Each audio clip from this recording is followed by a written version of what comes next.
Finding details about this missing episode is difficult. No one who was working on the show at the time likes to talk about it. From what's been pieced together, the lost episode was written entirely by Matt Groening. During production of the first season, Matt started to act strangely. He was very quiet, seemed nervous and morbid. Mentioning this to anyone who was present results in them getting very angry and forbidding you to ever mention it to Matt. The production number of the episode was 7G44. The title was Dead Bart.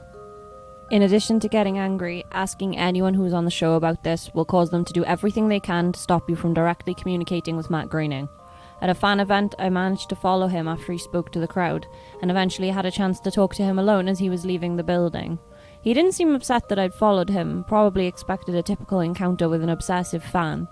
When I mentioned the lost episode, though, all colour drained from his face and he started trembling. When I asked him if he could tell me any details, he sounded like he was on the verge of tears.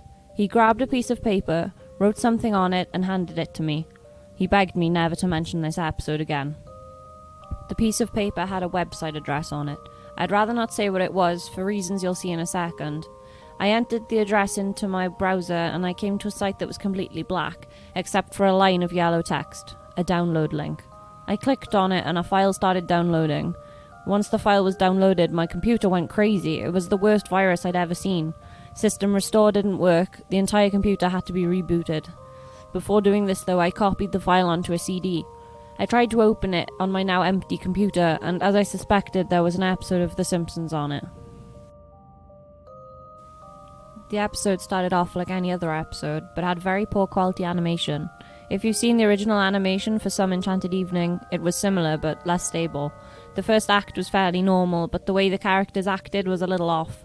Homer seemed angrier, Marge seemed depressed, Lisa seemed anxious, Bart seemed to have genuine anger and hatred for his parents. The episode was about Simpsons going on a plane trip. Near the end of the first act, the plane was taking off. Bart was fooling around as you'd expect. However, as the plane was about 50 feet off the ground, Bart broke a window on the plane and was sucked out. At the beginning of the series, Matt had an idea that the animated style of the Simpsons world represented life, and that death turns things more realistic. This was used in the episode.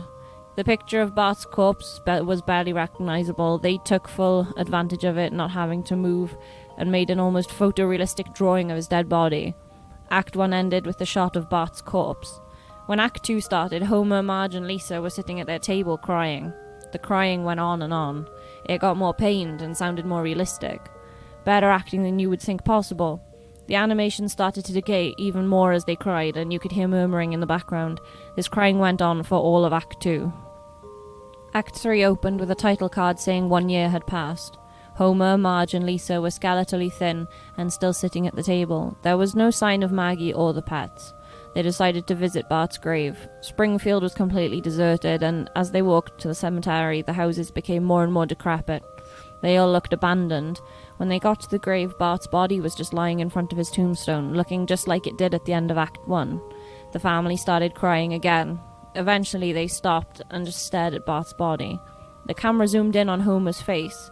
According to summaries, Homer tells a joke at this part, but it isn't audible in the version I saw. You can't tell what Homer's saying. The view zoomed out as the episode came to a close. The tombstones in the background had the name of every Simpsons guest star on them. Some that no one had heard of in 1989, some that haven't been on the show yet. All of them had death dates on them.